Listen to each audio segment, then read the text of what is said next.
Hi, this is Starheart and I'm here to talk about the purpose of Sweat Lodge. This is part of my series of talks on consciousness and shifting consciousness and the purpose of different ceremonies. I've asked my Native American elders on several occasions where Sweat Lodge comes from, what it's for, why we use it, and I get all kinds of different answers, so I'm going to give you a couple of them. The first answer that I got was mostly a technical answer, which deals with your physiology. And essentially what Sweat Lodge does is the temperature gets high enough in the lodge that your body starts to get rid of, essentially, or shed things that it doesn't need, both emotionally, physically, and spiritually. When we get rid of things that we don't need, or dark things, or things that don't serve our highest purpose, then we become more and more of our highest possible self and more like Creator. That is one answer.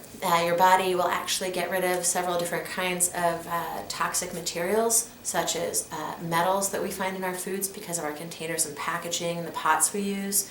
It can get rid of petrochemicals as well. You'll sweat them out, and it will also help your body to detoxify in general. So that's the physiological. The emotional part is that we sit and we pray together and we support each other in our prayers. So one person may pray for someone's health, one person may pray for physical abundance, people may pray for all kinds of different things. But what we do is we're all quiet in our minds and our hearts as the other people are praying, and we just kind of hold space for them to make those prayers come true. So that's the emotional component, I think, mostly is the support.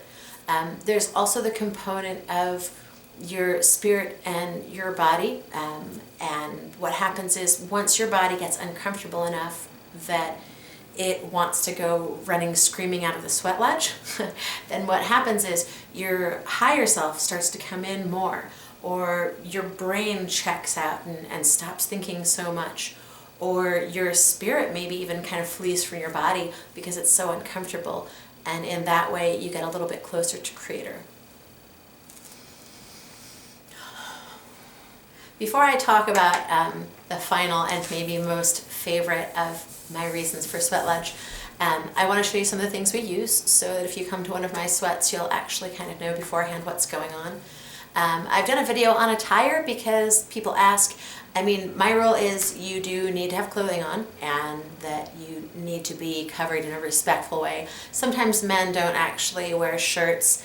I think it's better if they do, and I know that's not traditional, but I feel like it's good for that sweat and all of those toxins to actually be absorbed by some material and get it from re-entering into your bloodstream or your body. So, skirts many times are worn by women, and a tank top or a bathing suit is good. Let's see. This is a rattle. People know what rattles are, but we'll sing songs in a lodge. Wash te ahe, wash te ahe, such as that and many traditional songs in native languages and in English. This is what we use. You can see it's a shell. We put our incense in here and we use it to clean off any negative energies so that we're clean spiritually and emotionally when we go into the lodge as much as possible. So we use this to clear each other off before we go in. You'll see people using feather fans occasionally as well, which I do like to do. And then, of course, there is the drum. This is the nice big drum that I like to use for lodge because the sound penetrates the body.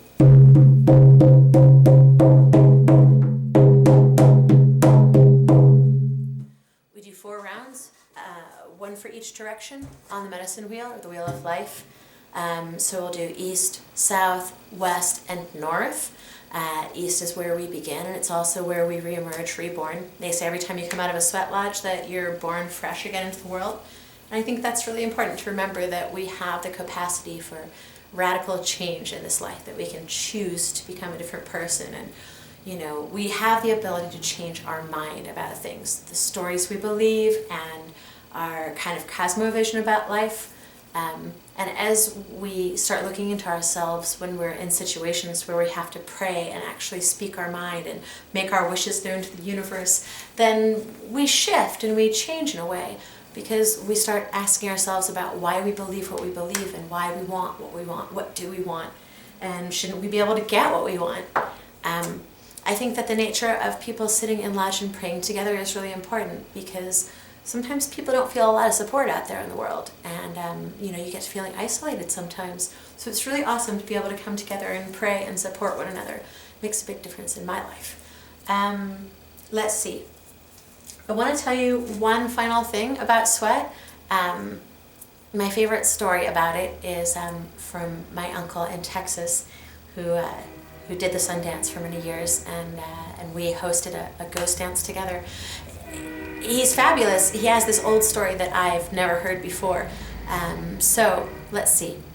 The story goes that the men would go out to war, and the women, of course, would be back in the village, or the men would go out to hunt, or they would go out to be in nature, and they would get a little bit more wild. And what would happen is, before they were allowed to come back into the village, the women said, "You need to clean that up."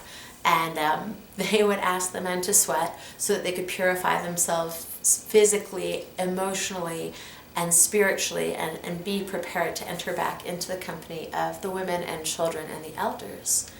And I thought, well, that's fascinating, I mean, I don't see anything dirty about being out in nature, but I can see where asking them to get that head shift and get into the space that's more refined and more about love and appreciation and community, that they should really prepare themselves in some kind of sacred fashion. Talking about people coming back from war, in that case, it's really important for people to release things that are traumatic to them. And I see a lot of the war veterans with really heavy PTSD sometimes, and they're traumatized, and their body is stuck in a certain place, time, and the trauma from that place, time is stuck in their fiber. So it's really difficult. It's important to get it out of your body.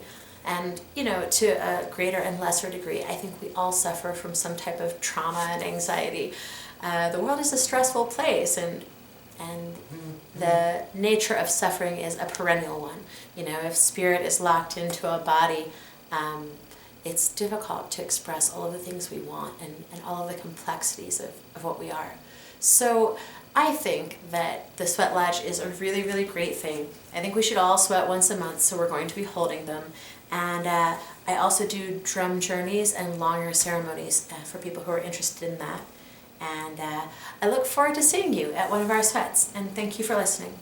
Bye for now.